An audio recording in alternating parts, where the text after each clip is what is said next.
الحمد لله رب العالمين والصلاة والسلام على سيد المرسلين وخاتم النبيين فقد قال الله تبارك وتعالى في القرآن العظيم أعوذ بالله من الشيطان الرجيم بسم الله الرحمن الرحيم واصبر نفسك مع الذين يدعون ربهم بالغداة والعشي يريدون وجهه ولا تعد عيناك عنهم صدق اللہ العظیم۔ معزز دوستو، عزیز ساتھیوں اور میری قابل احترام ماں اور بہنوں، اللہ رب العزت کمزوروں، ضعیفوں، بے کسوں، لاغر، ناتواں اور کسی بھی اعتبار سے کمزور طبقے کے لوگوں سے اللہ رب العزت بے پناہ محبت فرماتا ہے۔ انبیاء کرام کی بھی یہ سنت رہی ہے کہ ہمیشہ انہوں نے غریبوں کو اپنے دل سے لگا کے رکھا، کمزوروں کی ہمیشہ مدد فرمائی۔ سرکار دو جہاں محبوب کبریا جناب محمد رسول اللہ صلی اللہ تعالی علیہ وآلہ وسلم کی صفت خاصہ اور اخلاق کریمانہ کو تو پوری دنیا جانتی ہے۔ ہم سب کا ایمان اور عقیدہ ہے کہ سرکار دو عالم صلی اللہ تعالی علیہ وآلہ وسلم بھی بے پناہ غریبوں، کمزوروں اور ضعیفوں سے محبت فرمایا کرتے تھے، اور ان سے محبت کا آپ حکم بھی دیا کرتے تھے، اور خود بھی دعا فرمایا کرتے تھے کہ اللہ، ہم جینا چاہتے ہیں اور مرنا چاہتے ہیں تو مساکین اور فقراء کی طرح،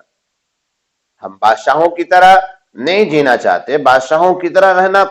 ہمیں پسند نہیں۔ اللہ رب العزت کے پیارے آقا، ہم سب کے پیارے محبوب جناب محمد رسول اللہ صلی اللہ تعالی علیہ وسلم نے ہمیشہ یہ منشا ظاہر کی اور دعاؤں کا اہتمام بھی رکھا کہ اللہ، میرا حشر تو، میرا انجام اور میری دنیا اور آخرت کا معاملہ یہ ہو کہ فقراء اور مساکین کے ساتھ۔ وَاصْبِرْ نَفْسَكَ مَعَ الَّذِينَ، کہ اے میرے محبوب، آپ ان لوگوں کے ساتھ اپنے کو روکے رکھیے، ان کے ساتھ رہیے، ٹھہریے، انہیں وقت دیجیے، ان کے ساتھ رکیے۔ وَاصْبِرْ نَفْسَكَ مَعَ الَّذِينَ يَدْعُونَ رَبَّهُمْ بِالْغَدَاةِ وَالْعَشِيِّ يُرِيدُونَ وَجْهَهُ، وہ لوگ جو صبح شام اللہ کی رضا اور اللہ کی خوشنودی حاصل کرنے میں صبح و شام عبادت میں لگے رہتے، رات دن کی کوششیں، محنت ان کی اللہ کی رضا جوئی میں رہتی کہ ہمارا اللہ ہم سے راضی ہو جائے، ہمیں اللہ کی رضا خوشنودی مل جائے، اس فکر میں اور اس فراق میں رہتے ہیں، رات دن محنت کرتے ہیں، کوشش کرتے ہیں۔ ایسے لوگوں کے ساتھ آپ اپنے آپ کو روکیے، ان کے ساتھ بیٹھیے، انہیں وقت دیجیے۔ وَاصْبِرْ نَفْسَكَ مَعَ الَّذِينَ يَدْعُونَ رَبَّهُمْ بِالْغَدَاةِ وَالْعَشِيِّ يُرِيدُونَ وَجْهَهُ وَلَا تَعْدُ عَيْنَاكَ عَنْهُمْ، اور آپ کی نگاہیں ان سے پھرنی نہیں چاہیے، یعنی آپ بے توجہی کا وہ شکار نہ ہو جائیں، آپ ایسا نہ کریں، آپ ان پر توجہ دیں، یہ میرے اپنے ہیں۔ اور میرے بھائیوں، میری بہنوں، اللہ رب العزت کے وہی اپنے ہیں جو اللہ رب العزت سے بے پناہ خشیت اختیار کرتے، جو تقوی اختیار کرتے،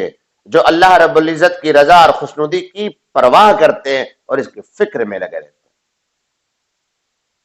رب کریم مولا کو حکم دیا جا رہا ہے، رب کریم مولا حکم دے رہا ہے اپنے پیارے محبوب صلی اللہ تعالی علیہ وسلم کو کہ آپ اپنے آپ کو ان کے ساتھ لازم رکھیے، ان کو روکیے، ان پر توجہ دیجیے،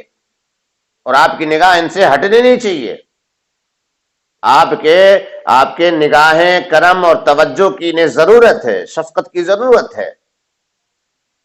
تو میرے بھائیوں اور میری بہنوں، اللہ رب العزت نے اپنے پیارے محبوب، پیارے آقا جناب محمد رسول اللہ صلی اللہ تعالی علیہ وسلم کو یہ حکم فرمایا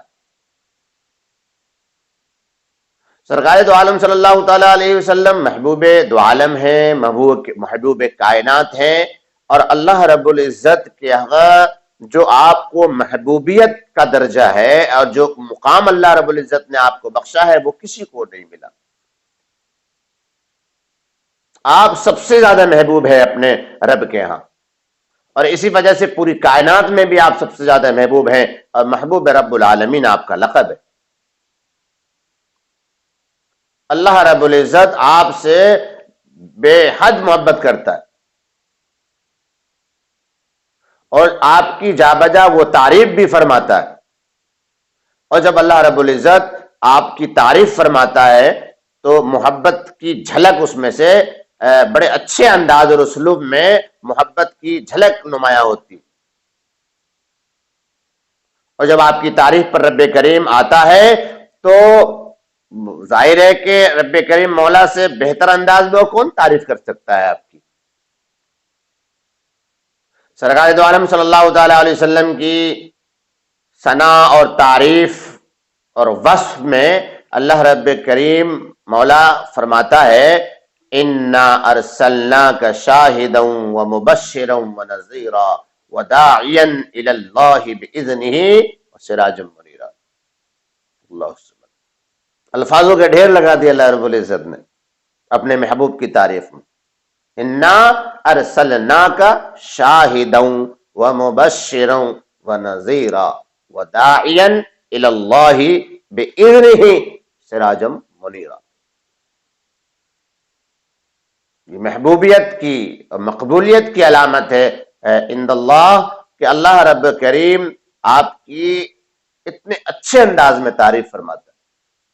تو اللہ رب العزت نے جا بجا آپ کی گا بگا بہت اچھے انداز میں تعریف کی ہے، آپ کی توصیف کو بیان فرمایا ہے، لیکن کہیں کہیں محبوبانہ عتاب بھی فرمایا ہے، محبوبانہ عتاب بھی فرمایا ہے۔ مثلا سرکار دو عالم صلی اللہ تعالی علیہ وآلہ وسلم تشریف فرما ہے، اور مشرکین کے سردار اور ان کے رئیس اور ان کے نمبردار اور چودھری اور بڑے ذمہ دار سب بیٹھے ہوئے تھے، سرکار دو عالم صلی اللہ تعالی علیہ وسلم وہاں انہیں دین کی دعوت و تبلیغ دے رہے تھے، دین کا تعارف پیش کر رہے تھے۔ اتنے میں حضرت عبداللہ ابن مکتوم رضی اللہ تعالی عنہ جو نابینا صحابی ہیں، اور مسجد نبوی میں سرکار دو عالم صلی اللہ تعالی علیہ وسلم نے آپ کو مؤذن بھی رکھا ہوا تھا، وہ تشریف لے آتے۔ حضرت عبداللہ ابن مکتوم رضی اللہ تعالی عنہ نابینا صحابی، اور وہ کچھ مسئلہ آپ سے دریافت کرنے لگ جاتے ہیں۔ تو سرکار دو عالم صلی اللہ تعالی علیہ وسلم چونکہ مشرکین مکہ کے سرداران آئے تھے، ان کے رؤسا اور ان کے عمرا آئے ہوئے تھے، آپ انہیں دعوت و تبلیغ میں لگے ہوئے تھے، آپ دعوت و تبلیغ دے رہے تھے، اور تبلیغ کا کام آپ کر رہے تھے اور انہیں سمجھا رہے تھے۔ اور اس بیچ میں حضرت عبداللہ ابن مکتوم آپ سے مسئلہ معلوم کر لیتے ہیں، تو آپ ان سے کہتے ہیں کہ تم ٹھہر جاؤ، رک جاؤ، ہم تم سے بعد میں بات کریں گے اور ہم ان سے فارغ ہو جائیں۔ پہلے بات بہت مناسب تھی اور بہت جائز تھی، چونکہ حضرت عبداللہ ابن مکتوم رضی اللہ تعالیٰ عنہ ہر وقت کے اٹھنے بیٹھنے والے،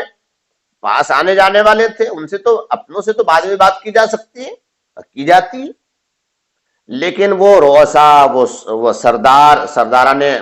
مکہ اور وہ عمرہ جو آئے تھے، پھر پتہ نہیں کب ملتے نہ ملتے، تو بڑا موقع غنیمت تھا۔ اور پھر آپ صلی اللہ تعالی علیہ وسلم تو ہر وقت حریص رہتے تھے، اس بات کے لیے فکر مند رہتے تھے کہ پوری کائنات اللہ کی تابع داری میں آ جائے اور پوری کائنات اس دین حنیف کو سمجھ لے۔ تو آپ کی فکر اپنی جگہ اور آپ کا فیصلہ اپنی جگہ بالکل بجا اور درست تھا، کہ آپ نے کوئی معاذ اللہ یہ مقصد نہیں تھا کہ عبداللہ ابن مکتوم غریب ہیں، کمزور ہیں، نابینا ہیں، ان پہ کیا توجہ دینی ہے، یہ ہمارے کام کے نہیں ہے، معاذ اللہ ایسا کوئی مسئلہ نہیں تھا۔ بس مسئلہ صرف اور صرف یہ تھا کہ وہ سرداران مکہ آئے تھے اور ان کو وقت دینا تھا، چونکہ بڑی غنیمت کا وقت تھا، اس لیے آپ نے انہیں دعوت دینے کو ضروری سمجھا اور حضرت عبداللہ ابن مکتوم کو روکا۔ مقصد یہ تھا کہ تھوڑی دیر بعد اس سے فارغ ہو کے پھر ان سے ہم بات کریں گے۔ رب کریم مولا کو اپنے محبوب کی یہ ادا پسند نہیں آئی۔ دیکھنا، رب کریم مولا کو اپنے محبوب کی یہ ادا پسند نہ آئی اور صاف کہہ دیا کہ اے میرے محبوب، آپ کا یہ عمل ہمیں پسند نہیں آیا۔ قرآن کریم میں 2-3 جگہ ایسا موقع آیا جہاں سرکار دو عالم صلی اللہ تعالی علیہ وآلہ وسلم کے کسی عمل پر رب کریم مولا نے محبوبانہ عتاب فرمایا، محبت کے ساتھ، اور اس میں بھی محبت اور ادب کا بڑا پہلو ملحوظ رکھا۔ اب دیکھنا سورہ عبسہ اٹھا کر دیکھیے، عبس وتولی ان جاءہ الاعمی وما یدریک لعلہ یزکی او یذکر فتنفعہ الذکری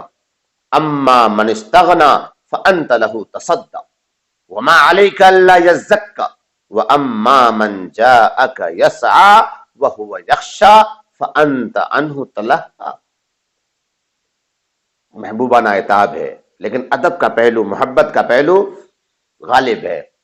ڈائریکٹ نہیں فرمایا کہ اے میرے محبوب آپ نے ایسا کیوں کیا اور آپ نے اچھا نہیں کیا۔ کیا فرمایا؟ عبسہ وتولی۔ عبسہ، انہوں نے تیوری چڑھائی۔ کیا فرمایا؟ انہوں نے تیوری چڑھائی۔ وتولی، اور انہوں نے منہ موڑ لیا، منہ پھیر لیا۔ ان جاءہ الاعمی، اس بات سے کہ ان کے پاس ایک نابینا شخص آیا۔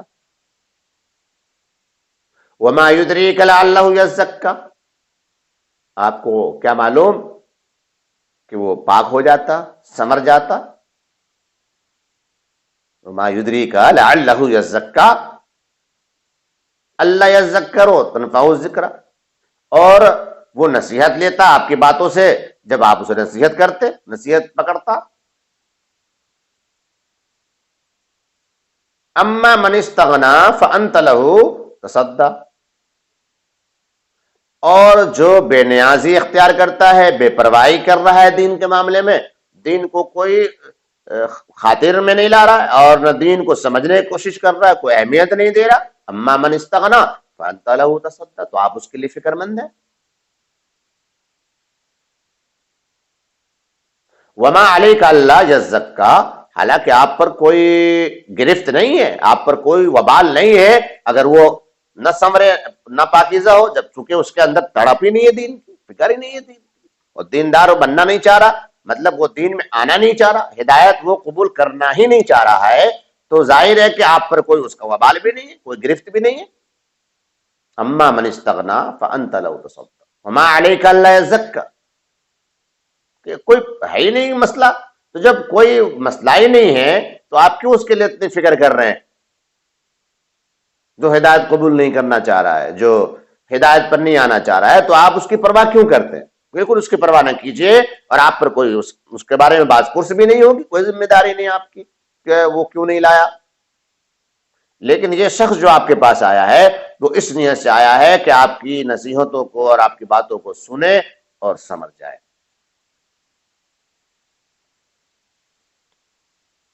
وَأَمَّا مَنْ جَاءَكَ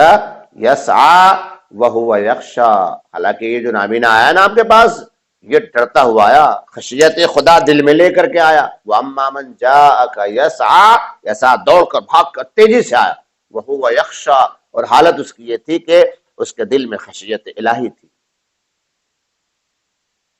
تو آپ نے ان سے بے پرواہی کر لی۔ تو یہ ایک محبوبانہ عتاب ہے، اس میں کوئی نیت کا فساد یا کوئی ایسا عمل نہیں تھا، لیکن اللہ رب کریم مولا کو اپنے محبوب کا یہ عمل پسند نہیں آیا۔ اللہ رب العزت نے فوراً اس کی وضاحت فرما دی کہ ہمیں آپ کا یہ عمل اچھا نہیں لگا۔ مقصد کوئی نہیں تھا ایسا کہ کوئی تکلیف پہنچائی جائے۔ سرکار دو عالم صلی اللہ تعالی علیہ وسلم کے ذریعے سے پوری امت کو اور قیامت تک آنے والی اس امت کو ہدایت مطلوب تھی، ہدایت دینی مطلوب تھی، سمجھانا، نصیحت کرنا مطلوب تھا۔ اس لیے سرکار دو عالم صلی اللہ تعالی وسلم کے واسطے سے اس امت کو یہ پیغام اور ہدایت دی گئی کہ کبھی بھی ان کو آگے رکھا جائے، مقدم رکھا جائے جن کے دل میں تڑپ ہو، سچی طلب ہو ہدایت کی، جو ہدایت پر آنا چاہتا ہو، جو سنورنا چاہتا ہو، اپنی زندگی کو پاکیزہ بنانا چاہتا ہو، ایسے لوگوں پر بھرپور اور مکمل کوشش اور محنت کی جانی چاہیے، وقت دیا جانا چاہیے۔ طلبگاروں کو چھوڑ کر بے طلبوں میں وقت دینا، پیاسوں کو چھوڑ کر اور بے پیاسوں کو پانی پلانا بالکل مناسب نہیں۔ اس پر محنت کرو، کوشش کرو، اسے وقت دو جو اس کی قدر کرے، اس کی قدر کو سمجھے۔ کفار مشرکین آئے آپ کے پاس، سرکار دو عالم صلی اللہ علیہ وسلم کے پاس کفار مشرکین آئے اور انہوں نے کہا کہ ہمیں ان ضعیفوں، کمزوروں اور لاغر بے تواں لوگوں کی محفل میں نہ بیٹھا لیے، آپ ہمارے لیے اگر الگ سے بیٹھنے کا انتظام کر دیجئے تو ہم آپ کے دین کو سمجھیں گے، آپ کی بات کو سنیں گے بھی، سمجھیں گے بھی اور مانیں گے بھی، لیکن ہم ان کے ساتھ نہیں بیٹھ سکتے جو آپ کے ساتھ یہ فقراء اور مساکین اور یہ کمزور اور غریب طبقے کے لوگ بیٹھتے ہیں۔ اللہ رب کریم نے فرمایا وَلَا تَطْرُدِ الَّذِينَ يَدْعُونَ رَبَّهُمْ بِالْغَدَاةِ وَالْعَشِيِّ يُرِيدُونَ وَجْهَهُ، یہ میرے محبوب بالکل بھی نہیں، انہیں مت نکالنا، ان فقراء کو، ان مساکین کو، ان ضعیف اور کمزور لوگوں کو بالکل مت نکال دینا اپنی محفل سے۔ یہ ایسے لوگ ہیں کہ صبح شام اللہ کی رضا جوئی میں لگے رہتے ہیں۔ وَلَا تَطْرُدِ الَّذِينَ يَدْعُونَ رَبَّهُمْ بِالْغَدَاةِ وَالْعَشِيِّ يُرِيدُونَ وَجْهَهُ، صبح شام ان کی فکر، ان کی بھاگ دوڑ اور ان کی کوششیں رضا الہی میں ہوتی ہے، لہٰذا انہیں اپنے محفل سے نہ نکالیے۔ یہ آتے ہیں تو آئیں، نہ آتے نہ صحیح۔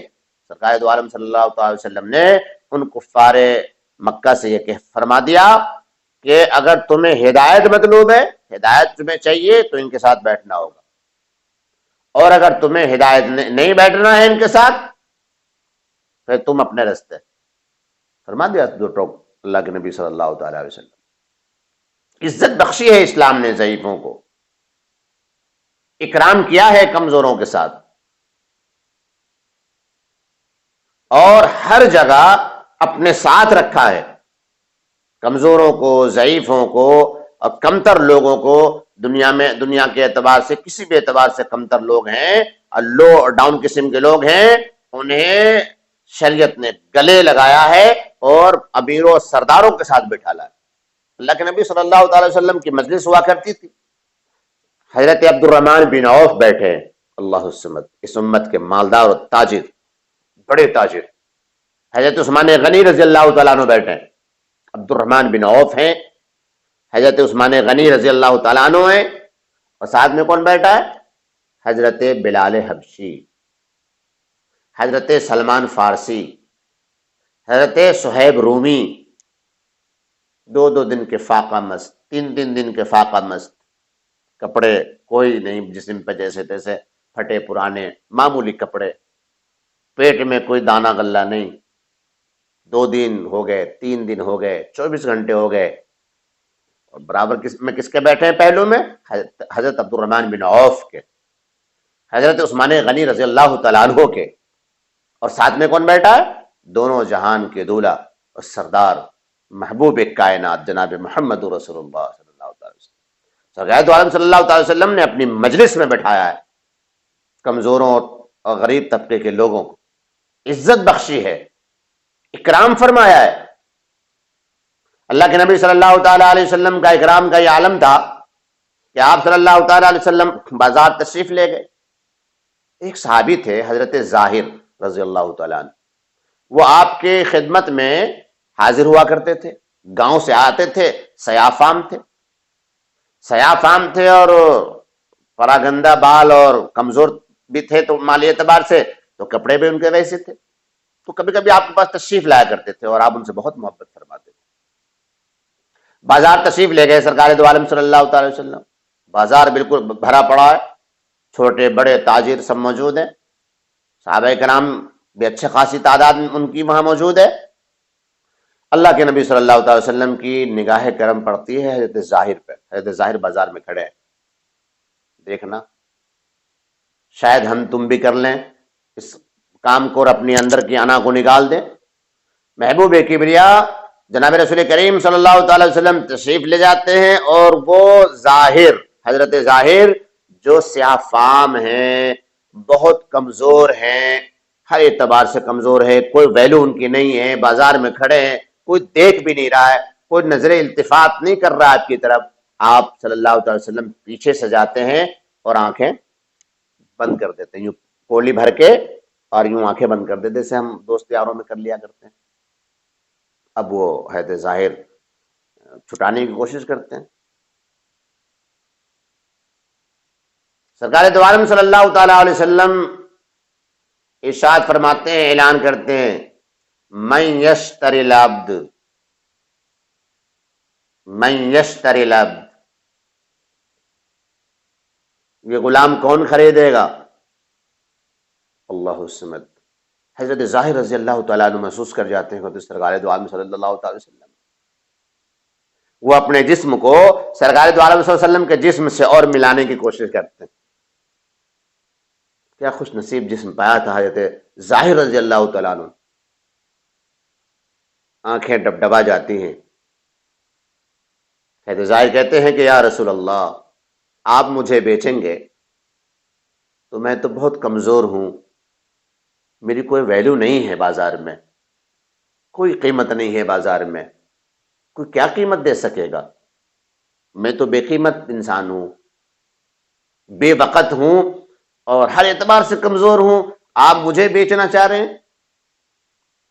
کہ قیمت نہیں کوئی دے سکے گا، اور بہت معمولی قیمت میں بکوں گا۔ سرکار دو عالم صلی اللہ تعالی علیہ وسلم ارشاد فرماتے ہیں، لست عند اللہ بقاصد، کہ ظاہر تو اللہ کے ہاں بڑا قیمتی ہے، تو اللہ کے ہاں بڑا قیمتی۔ اب ذرا اندازہ لگائیے، بازار میں ایک سے ایک تاجر، ایک سے ایک لوگ موجود ہیں، سرکار دو عالم صلی اللہ تعالی علیہ وسلم عزت کس کو بخش رہے ہیں؟ حضرت ظاہر سیاہ فام گاؤں کے رہنے والے بازار میں کھڑے ہیں، نہ جانے کتنی دیر سے کوئی دیکھ نہیں رہا، آپ عزت دے رہے ہیں، سکھا رہے ہیں امت کو، تعلیم دی جا رہی ہے قیامت تک آنے والی اس انسانیت کو اور اپنے ماننے والے لوگوں کو، اس طریقے سے تعظیم کرنا، غریبوں سے منہ پھیر نہ لینا، ان کا اکرام کرنا، انہیں عزت دینا۔ مسجد نبی بھی ہیں، ایک خاتون مسجد نبی میں آ کر جھاڑو لگایا کرتی تھی، سر صفائی کر دیا کرتی تھی، چند دنوں بعد، چند دنوں تلک وہ خاتون دکھی نہیں۔ سرکار دو عالم صلی اللہ علیہ وسلم نے صحابہ سے دریافت کیا کہ یہ خاتون جو مسجد نبوی میں جھاڑو لگانے آیا کرتی تھی سر صفائی کے لیے، وہ دکھائی نہیں دے رہی ہیں، کہاں ہے؟ صحابہ کرام رضوان اللہ تعالی علیہم اجمعین نے سیدھا سا جواب دیا کہ وہ ان کا انتقال ہو گیا۔ صاحب نے سوچا ہوگا کہ کوئی مسئلہ نہیں ہے، تو جھاڑو کے لیے آتی تھی، جھاڑو سر صفائی کر کے جاتی تھی، تو بہرحال ذہن میں ضروری نہیں سمجھا انہوں نے بتانا، اور انتقال کو چند دن ہو گئے تھے۔ سرکار دو عالم صلی اللہ تعالی وسلم نے ارشاد فرمایا کہ تم مجھے ان کی قبر پر لے چلو، اور آپ تشریف لے گئے، اور آپ صلی اللہ تعالی علیہ وسلم نے قبر پر جا کر نماز جنازہ پڑھی، امتیاز بخشا اس کمزور خاتون کے ساتھ، امتیازی معاملہ فرمایا۔ قبر پر دفینے کے بعد نماز جنازہ ہو جانے کے بعد قبر میں دفنا دیا گیا مردے کو، اور جنازے کے ساتھ دفنایا گیا، نماز پڑھ کر دفنایا گیا۔ تو اب اوپر سے کوئی جنازے کی نماز نہیں ہے ہمارے احناف کے ہاں، لیکن آپ صلی اللہ تعالی علیہ وسلم نے وہاں امتیازی معاملہ فرمایا، عزت بخشی، یہ تعلیم دی امت کے لوگوں کو، ورنہ جنازے کی نماز ہو جانے کے بعد، دفینے کے بعد جنازے کی نماز نہیں ہوا کرتی۔ ہاں یہ الگ مسئلہ ہے کہ اگر جنازے کی نماز کسی کی نہیں ہوئی ہے اور وہ جنازے کی نماز کے بغیر کوئی دفن کر دیا گیا، تو پھر اس کی تفصیلات ہے کہ اس کی نماز کی پھر کیا کنڈیشن ہوگی، کئی دن تک ہو سکتی ہے، کئی دن کے بعد نہیں ہو سکتی ہے، یہ ایک الگ مسائل ہیں، اس کے وہ بعد میں معلوم کیے جا سکتے ہیں۔ تو بہرحال سرکار دو عالم صلی اللہ تعالی وسلم نے اس ایک خاتون کی جس کی کوئی قیمت نہیں تھی یا کوئی شان اور اس کی عظمت کی بات نہیں تھی، ایک معمولی خاتون، ایک کمزور طبقے کی خاتون تھی، چند دنوں نظر نہ آئی تو آپ صلی اللہ علیہ وسلم نے معلومات کیے اور انتقال کی خبر لگی تو آپ خبر پر تشریف لے گئے، دعائے مغفرت کر کے آئے اس خاتون کے لیے۔ تو ایسی عزت بخشی ہے آپ صلی اللہ تعالی علیہ وآلہ وسلم نے ضعفاء کو، کمزوروں کو۔ کیوں بخشی؟ کہ تکبر کرنے والا انسان، غرور کرنے والا انسان جب غرور کرتا ہے، تکبر کرتا ہے، انا میں جیتا ہے، جو انسان لٹھ مار ہوتا ہے، ہٹ دھرم ہوتا ہے، ضدی ہوتا ہے اور صرف اپنی سنتا ہے، اپنی مانتا ہے، اپنی چلاتا ہے، کسی کو خاطر میں نہیں لاتا، کسی کی بات کو نہیں سنتا، نہیں مانتا، کسی کو بڑا نہیں جانتا، نہیں سمجھتا، ایسا آدمی حق کو تسلیم نہیں کرتا، اس میں تابعداری کی صفتیں نہیں ہوا کرتی، اس میں اطاعت و فرما بردارگی نہیں آتی، اور پھر ایسا شخص جہنم میں جاتا۔ اللہ کے نبی صلی اللہ تعالی علیہ وآلہ وسلم نے ارشاد فرمایا کہ کیا میں تمہیں اہل جنت کے بارے میں نہ بتاؤں کہ جنتی کون لوگ ہیں؟ لَأُخْبِرُكُمْ بِأَهْلِ الْجَنَّةِ، کیا میں تمہیں اہل جنت کے بارے میں بتاؤں؟ فرمایا کل ضعیف متضاعف، کہ ہر وہ کمزور لوگ مالی اعتبار سے، جسمانی اعتبار سے، عہدے پوسٹ کے اعتبار سے، ساری کیفیت کے اعتبار سے جو کمزور لوگ ہیں، جنہیں کوئی ویلو نہیں دیتا بازار میں، کوئی سماج میں اس کی قیمت کو نہیں سمجھتا، کوئی اسے خاطر میں نہیں لاتا، کوئی سمجھتا ہی نہیں کچھ بھی، ایسے کمزور، لاغر، بے بس، ناتواں لوگ، کل ضعیف متضاعف لو اقسم علی اللہ لابر، کہ ایسے ہوتے ہیں کہ دیکھنے میں تو سیدھے سادے ہوتے ہیں، پھٹے کپڑے، بکھرے بال، پراگندہ حال، ایسی کنڈیشن اس کی ایسے لوگوں کی ہوتی ہے کہ کوئی ویلو نہیں دیتا بازار میں، سماج میں، معاشرے میں، لیکن اللہ کے ہاں ان کا ایسا مقام ہوتا ہے، اللہ کی بندگی کی وجہ سے، اطاعت کی وجہ سے، سنتوں پر پیروی کی وجہ سے، میرے بھائیوں اور بہنوں، کہ اللہ رب العزت کے ہاں وہ مقام ہوتا ہے کہ لو اقسم علی اللہ لابرہ، کہ اگر وہ کسی بات پر قسم کھا لے نا تو پھر اللہ تعالیٰ ان کی قسم کو مکمل کرتا ہے اور پوری فرما دیتا ہے، ان کی قسم کی لاج رکھتا ہے، ان کی قسم کی لاج رکھتا ہے۔ معاشرے میں ان کی عزت پوزیشن نہ ہونا صحیح، اللہ کے یہاں بڑا اونچا مقام ہوتا ہے۔ دو خاتون، اللہ کے نبی صلی اللہ تعالی وسلم کے زمانے میں دو خاتون میں لڑائی ہو گئی، ایک خاتون نے ایک خاتون کے دانت توڑ دیے۔ اب ظاہر ہے کہ قصاص میں دانت کے بدلے دانت چاہیے، آنکھ کے بدلے آنکھ ہے۔ اب اللہ کے نبی صلی اللہ تعالی وسلم کی بارگاہ رسالت میں یہ قضیہ آیا تو ان کے جو وارث تھے، ان کے جو سرپرست تھے، جن کا قصاص میں جن کا دانت ٹوٹنا تھا، انہوں نے اللہ کے نبی صلی اللہ علیہ وسلم کے سامنے کھڑے ہو کر یہ کہہ دیا کہ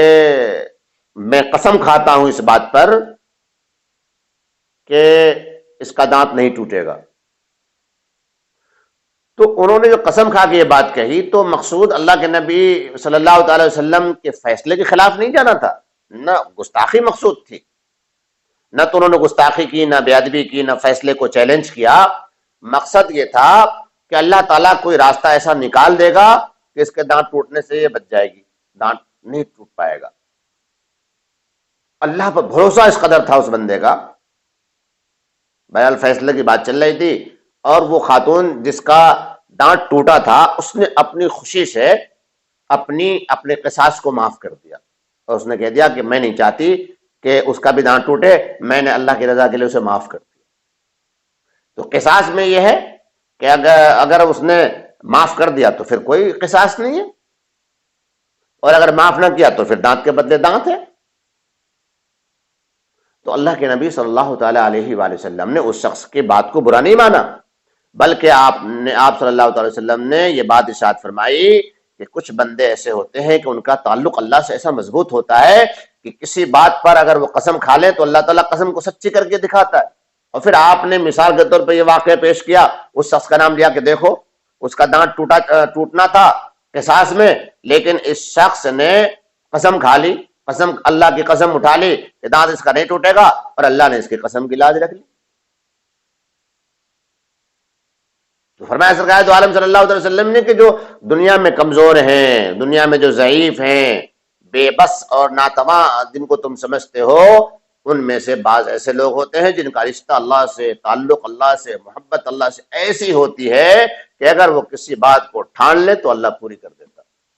کسی بات پر قسم کھا لے اللہ قسم کی لاج رکھتا ہے. کل ضعیف متضاعف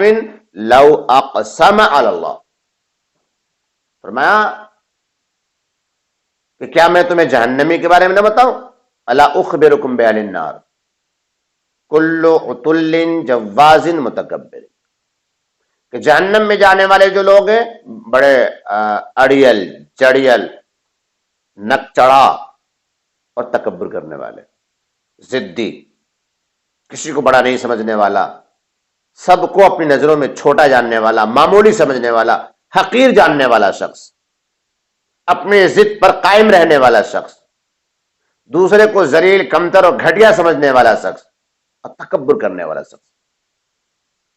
کل عتل جواز متکبر، یہ تین الفاظ کہ ایسا شخص جہنم میں جائے گا. بھائیو، جب ہمارے اندر تکبر آتا ہے، ہمارے اندر جب انا آتی ہے، ہمارے اندر جب بڑا پن آتا ہے اور اپنے اندر افضل اور اعلیٰ اور مقدس ہونے کی بیماری پیدا ہوتی ہے تو پھر انسان کسی کو خاطر میں نہیں لاتا، کسی کو تسلیم نہیں کرتا. حد تو یہ ہے کہ پھر وہ اللہ کے سامنے جھکنے سے بھی محروم ہو جاتا ہے، سجدوں کی بھی توفیق چھن جاتی ہے. وہ نہ ماں باپ کو کچھ سمجھتا ہے، نہ اپنے اساتذہ کو گردانتا ہے، نہ سماج و معاشرے کے کسی بڑوں کو بڑا جانتا ہے. پھر وہ اپنی دنیا میں مگن رہتا ہے اور ایک دن جہنم کا ایندھن بن جاتا ہے. تکبر کو، انا کو، گھمنڈ ہونے کو، مغرور والی زندگی کو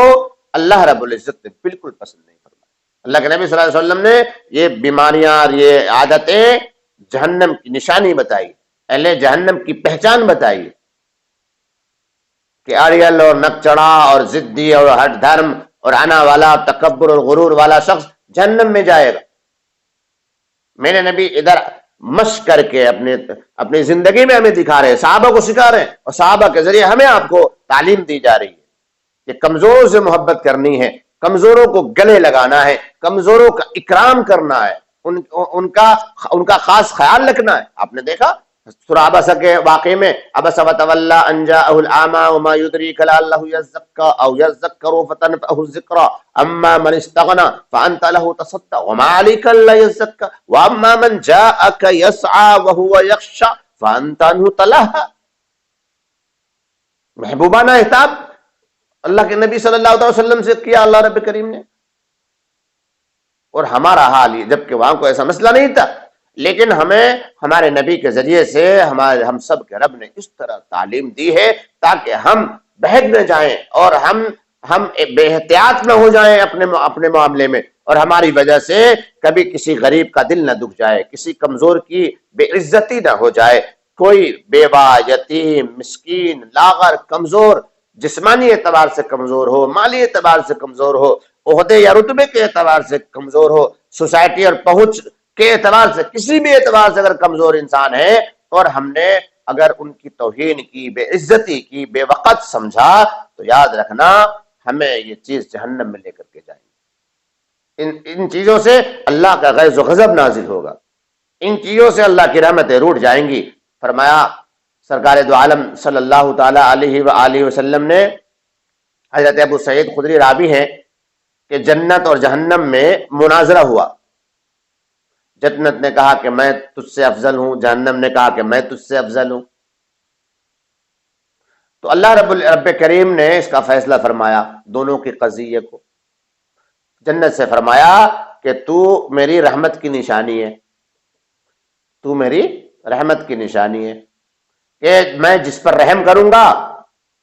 جن جن لوگوں پر رحم کروں گا انہیں تمہارے سپرد کروں گا۔ اور جہنم سے فرمایا رب کریم نے کہ تو میری ناراضگی اور غضب کی نشانی، جن سے میں ناراض ہوں گا وہ تمہارے حوالے کر دوں گا۔ اور پھر فرمایا اللہ رب کریم نے کہ اے جنت اور اے جہنم، تم دونوں نہ لڑو، تم دونوں نہ گھبراؤ کہ ہم تم دونوں کو بھر دیں گے اپنی رحمت، جن پر ہم رحم کریں گے، جو لوگ رحم کیے جائیں گے ان سے تو تمہیں بھر دیں گے اے جنت، اور جن پر ہم ناراض ہوں گے اور غصہ ہوں گے ان سے ہم تمہیں بھر دیں گے اے جہنم، ہم بھریں گے تم دونوں کو، لڑو نہیں۔ سرکار دو عالم صلی اللہ تعالی علیہ وسلم نے یہ بات ارشاد فرمائی، حضرت ابو سعید خدری راوی ہے اس حدیث کے۔ یہ چاہے معنوی اعتبار سے ہو یا واقعی ان کا مقابلہ اور مناظرہ ہوا ہو جنت اور جہنم کا، کوئی مشکل نہیں ہے اگر مناظرہ مقابلہ بھی ہوا، چونکہ اللہ تعالیٰ جس کو چاہتا ہے قوت گویا عطا فرما دیتا۔ پتھر کو اللہ حکم دے پتھر بولنے لگے۔ کل قیامت میں جب انسان جھوٹ بولے گا، اپنی بدعملی کو چھپائے گا، مہر لگا دی جائے گی منہ پر، اس کے اعضا بولیں گے، ٹانگیں بولیں گی، ہاتھ بولے گا، انگلیاں بولیں گی، جسم کا وہ حصہ بولے گا جس حصے کو نافرمانی میں استعمال کیا گیا۔ بتاؤ اس میں کون سی بولنے کی مشین لگ رہی ہے؟ اللہ رب کریم کا جب حکم آتا ہے جس چیز پر، اور جس چیز کے لیے حکم آتا ہے وہ چیز شروع ہو جاتی۔ تو جنت جہنم کا بھی مناظرہ اور ان کا بولنا اور ان کی باتیں اگر ہوئی ہیں، جیسا کہ حدیث ہمیں بتا رہی ہے اور اس سے یہ ثابت بھی ہے، تو اس میں پریشان ہونے کی کوئی ایسی بات نہیں ہے، نہ تردد کا کوئی امکان ہے کہ اللہ رب العزت چاہے تو کیا ممکن نہیں ہے، اور اللہ رب العزت کے لیے کیا مشکل ہے؟ مشکل، ممکن، ناممکن، یہ سب چیزیں ہم لوگوں کے لیے ہیں، اللہ رب کریم کے لیے نہیں۔ تو میرے بھائیوں اور میری بہنوں اور میرے عزیزوں، ہمیشہ ضعیفوں کا اکرام کرنا، کمزوروں کا اکرام کرنا، اور ہمیشہ ان کے ساتھ عزت کا، سرخروئی کا معاملہ رکھنا، کہ کل قیامت میں جنت بھری جائے گی ضعیفوں سے، جنت بھری جائیں گی کمزوروں سے، جنت بھری جائیں گی تواضع انکساری کرنے والے لوگوں سے، اور جہنم بھر دی جائے گی تکبر والے لوگوں سے، گھمنڈیوں سے، انا کرنے والے لوگوں سے، اور اپنے میں جینے والے لوگوں سے جہنم کو بھرا جائے گا۔ غریبوں، فقیروں، مسکینوں اور کمزور لوگوں سے جنت بھری جائیں گی۔ حدیث بتاتی ہے ہمیں، حدیث میں اس کی وضاحت کی گئی ہے، بتایا، جنت کو بتایا کہ تمہارے ساتھی یہ لوگ ہیں،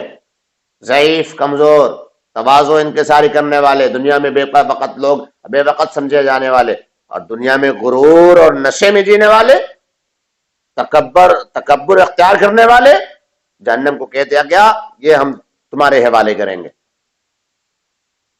یاد رکھیں تکبر صرف اور صرف اللہ کو جائز ہے، صرف اللہ کو جائز ہے۔ الکبریاء ردائی، الکبریاء ردائی، اللہ رب کریم فرماتا ہے تکبر میری چادر ہے، اور جو مجھ سے میری چادر اٹھاتا ہے، کھینچتا ہے، کھینچنے کی کوشش کرتا ہے،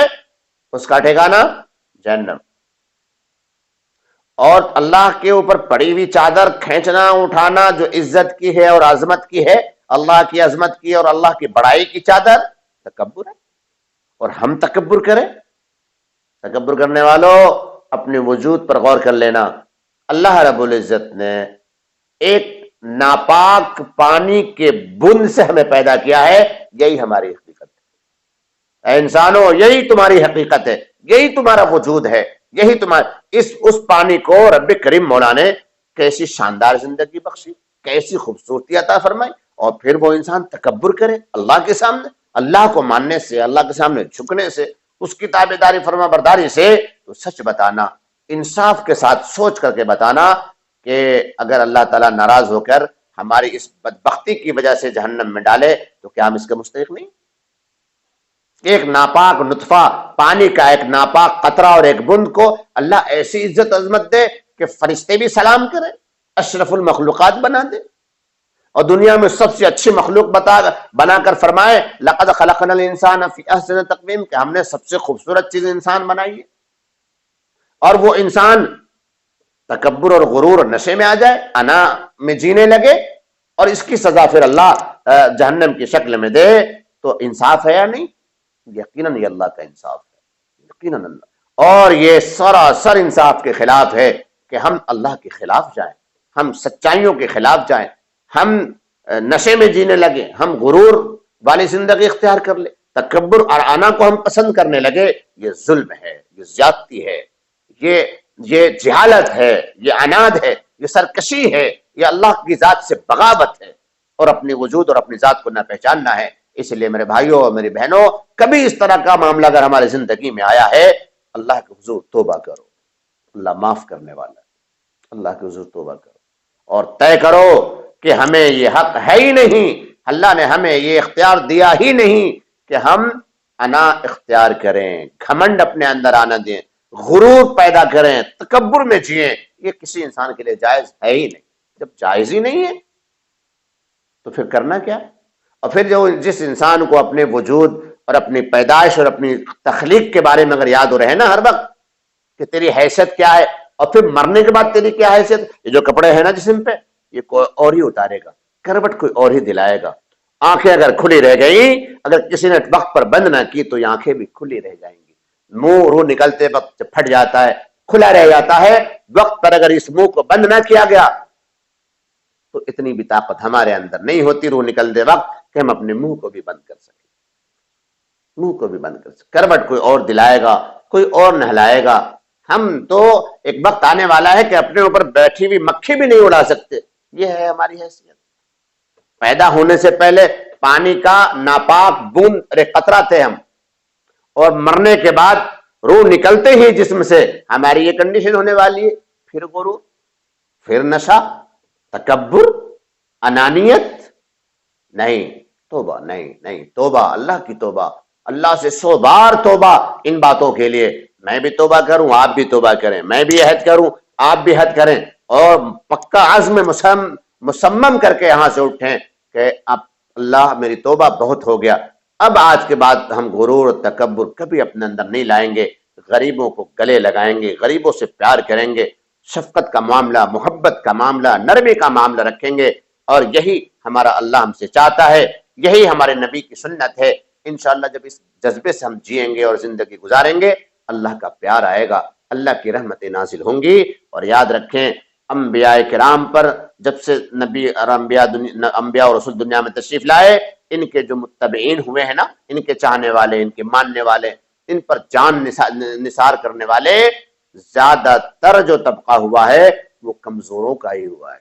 زیادہ تر جو دین قبول کیا ہے وہ کمزوروں نہیں کیا۔ اسی بات کا تو لڑنا تھا اور جھگڑنا تھا، اسی بات کا تو رونا تھا ہر زمانے میں ہر نبی کے ساتھ، کہ وہ بڑے سردار لوگ یہی تو کہتے تھے پھر آپ کے ساتھ تو یہ گرے پڑے لوگ ایمان لائے ہوئے، یہ ساتھ بیٹھے ہوئے، ہم کیسے آویں ان کے ساتھ،